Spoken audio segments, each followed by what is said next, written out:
associated smaller miscellaneous conditions which can be treated using arthroscopy. So it is well known that an ACL tear, patient with an ACL tear having symptoms such as instability is no longer treated conservatively. An active patient with instability is no longer treated conservatively, and they will require ligament reconstruction. So, I will explain with a case series. So this gentleman, a 36-year-old male, was a trekker, had a twisting injury while trekking, and then had an ACL torn. You can see that the ACL is torn here, and the main thing about this ACL tear is he presented at the earliest, as early as 2 weeks. And if you can see here, the ACL is not torn in the mid-substance, but it is torn only from the femoral attachment. So I offered him a surgery, but what is the difference from the other surgery? It is a recent advance that I have repaired an ACL here. If you can see in this arthroscopic image, this ACL has been avulsed from the femoral attachment and it has been repaired back. Here, no ligament has been used.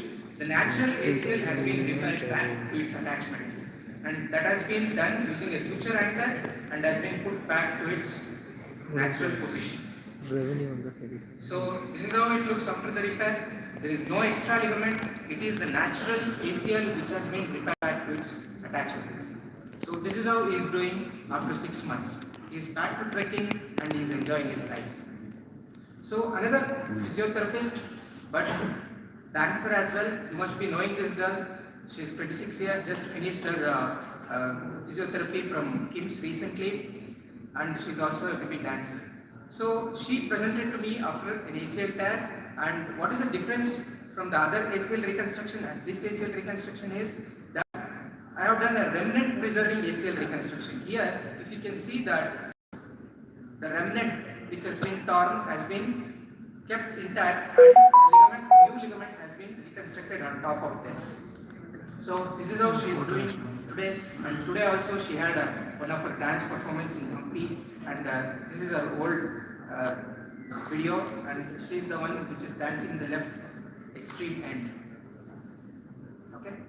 So now coming to extreme age, a 60-year-old veteran cricket player comes to me with a recent ACL tear, but his knee is pristine. So the question is, or the common thinking is, older patients should not get ACL reconstructed, but this fellow wants to go back to sports, he wants to continue playing cricket. So what should we do? But he is experiencing instability. Take an X-ray, knee looks pristine, no arthritis, went ahead and did a ACL reconstruction, did all inside ACL reconstruction. So this is how he recovered, and this is how he is doing today. And of course, he is back to field also. So all three cases, same ACL tear. What's the difference? Is that surgery in all three cases it was different. In one case it was ACL repair, in another case it was a remnant preserving, in another case it was all inside ACL. So coming to what I want to stress is, in individualized ACL reconstruction is what we practice today, and it has to serve the need for the patient. Now coming to meniscus. Meniscus for long has been considered useless and it was being chopped off decades earlier. Now there is enough evidence to show that if the meniscus is removed, it eventually leads to arthritis. So there can be different types of meniscus tear. It can be a simple tear, vertical tear, complex tear. Whatever is the tear, it has to be restored. That's how we can restore the joint function and its longevity. Otherwise, it is well proven that they'll all end up with arthritis. So save the meniscus is the correct strategy. So this is the patient who is a recreational football player, had a bucket handle meniscus tear. The bucket handle meniscus tear is equivalent to total meniscectomy because most of the meniscus are after the bucket handle tear.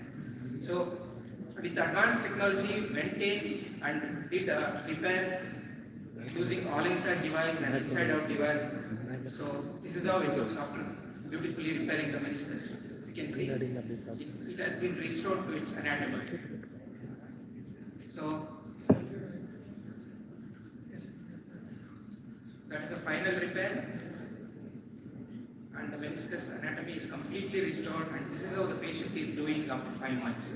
He is happy. He is now started playing football as well. So, focusing on the knee salvage surgery, Pulse sir spoke about arthritis, but I want to talk about a small percentage of patients where we can salvage the knee apart from and avoiding going into total knee replacement. So, this is an example of a 45-year-old man who had difficulty in walking because of knee which was subluxating, and he has stopped doing all the activities because of this fear, and he has gained a lot of weight also. You can see that the knee is in varus, and here you can see how he is walking. The knee is getting subluxed, and because of that fear, he has stopped walking. But if we carefully observe, he has not got arthritis, but instead he has got the deformity alone, which warranted him requiring an alignment surgery instead of going for a knee replacement surgery. So, did an alignment surgery. If you can see, this was the varus or the deformity which he had before surgery, and corrected it using an alignment surgery, and it has been restored to almost near normal. And this is how he is doing now. Walking with confidence, and he is back to work. So this is another example where you can see the deformity which was there before and what has happened after the surgery. The deformity is almost nearly corrected, and the alignment is restored. This is another patient who had a similar complaint. These are all the young patients who have a deformity and early arthritis, and these patients will benefit from alignment surgery, and they can avoid knee replacement surgeries. So again, this patient had around 9-degree varus, and also along with that he had a meniscus tear. So both meniscus tear and alignment were addressed in the same sitting. So this is an intraoperative picture, and this is a post-operative picture where you can see that alignment is almost restored, and also he had a ligament tear which has been reconstructed in the same sitting. So this is another wonderful example of a 24-year female. So she presented to us with a pain in the right knee since 2 years. And what is the reason of the pain? It was because she had undergone a partial meniscectomy for the lateral meniscus for the bucket angle tear in 2013. As I said, bucket angle tear meniscectomy means it is a complete total meniscectomy. So as a result, she ended up with arthritis in the lateral compartment less than 10 years. So this is how she was when she presented, and you can see that in the lateral compartment there is no space, and she was having arthritis. Now she has two problems. One is she has a valgus knee and there is no meniscus in the lateral compartment. So how can we address her? How can we solve the problem? So she needs two surgeries. One is there is no meniscus and she is a young lady, she needs meniscal transplant. And doing the meniscal transplant alone will not solve the problem, because the alignment also needs to be corrected. Otherwise, whatever the meniscus we are going to transplant is again going to get damaged. Okay, so we did this procedure in 2 stages. First stage we transplant meniscus. So in second stage we went ahead and did an alignment surgery. So this is the image which was taken during the second surgery. This is the meniscus which has been transplanted, and it has been nicely incorporated by the end of 2.5-3 months. So you can see that arthritis which is there, that is because of the long-standing absence of meniscus. So that is the wonder of meniscal transplant. And in the second surgery, we did an alignment also, and this is how she is doing after 3 years. Happy, no pain, she has lost some weight also, and able to cope up with all her work. So now coming to cartilage defects. So this is an example of cartilage defect over the patella. So what can we do for such kind of cartilage defects? We know that cartilage defect left alone will lead to arthritis, early arthritis.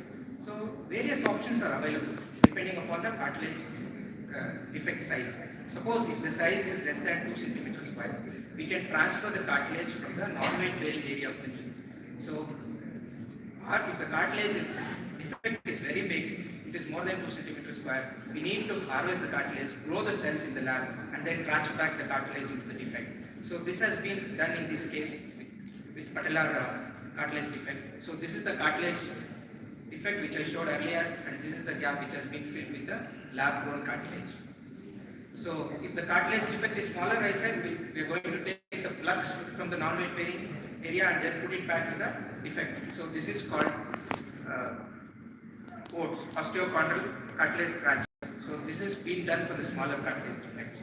This is another example of a patient who had an ankle cartilage defect and he had a pain. So did an X-ray, we saw that there was a cartilage defect, and also in first stage we went ahead, did an arthroscopy, harvested normal cartilage, sent it for culture. This is how it looked in first look arthroscopy, and then because it was a bigger defect, we have to open and then transfer the cartilage cells in the second setup.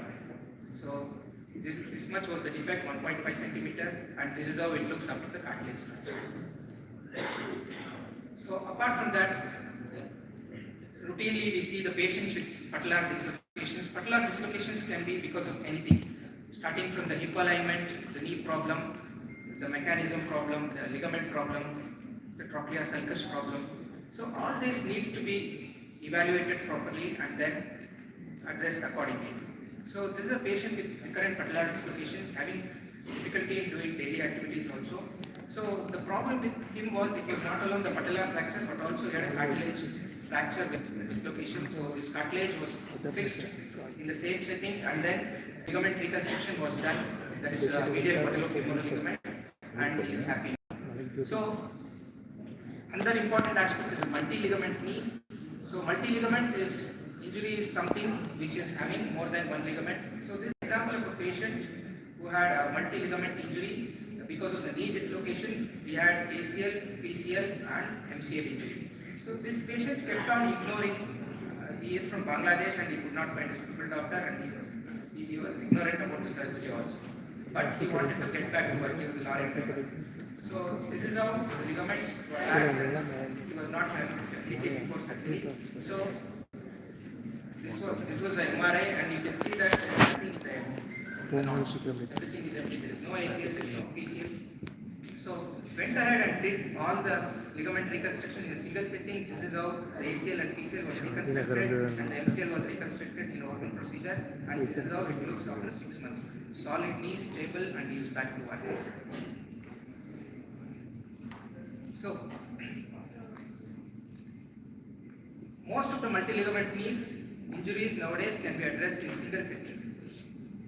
So the other smaller indications where we can address using arthroscopy, like loose body removal, and then hemangiomas in the knee in front of the ACL or synovial hemangiomas, and something called pigmented villonodular synovitis. It is a benign condition of the synovium which can produce a lot of loose bodies like this in the knee joint, and that can be addressed completely using arthroscope.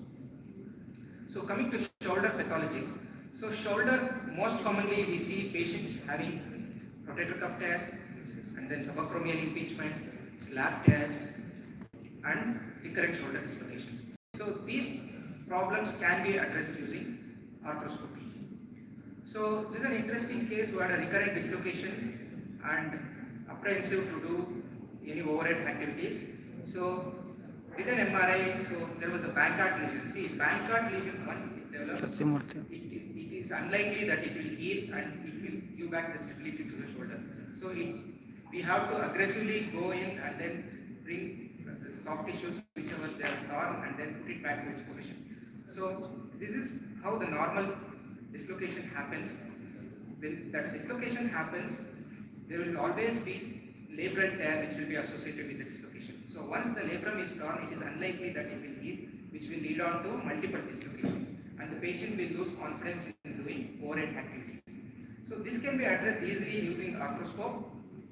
So using 2 or 3 small needles, we can go inside and repair the labrum, and we can restore the stability of the shoulder. So that is how it looks after completing the labral repair. So another patient, the elderly patient, usually we see this rotator cuff problems in elderly patients, 65 years female, with problem and restriction of movements and not able to do any overhead activities because of rotator cuff tear. So MRI had a rotator cuff tear, and then went ahead and did a rotator cuff. This is how it looks beautifully after the rotator cuff having repaired to its position, and all of the GT is beautifully covered, and this is how she is doing after 6 months follow-up. She is able to lift her arms up and carry on all her routine daily activities. This was taken during the rehabilitation during the second month, and she was almost able to do overhead recorded activities by the end of second month. So we expect these patients to go back to their normal activities by the end of 3.5–4 months. So this is all about my talk. Thank you for patient listening. I'm happy to answer.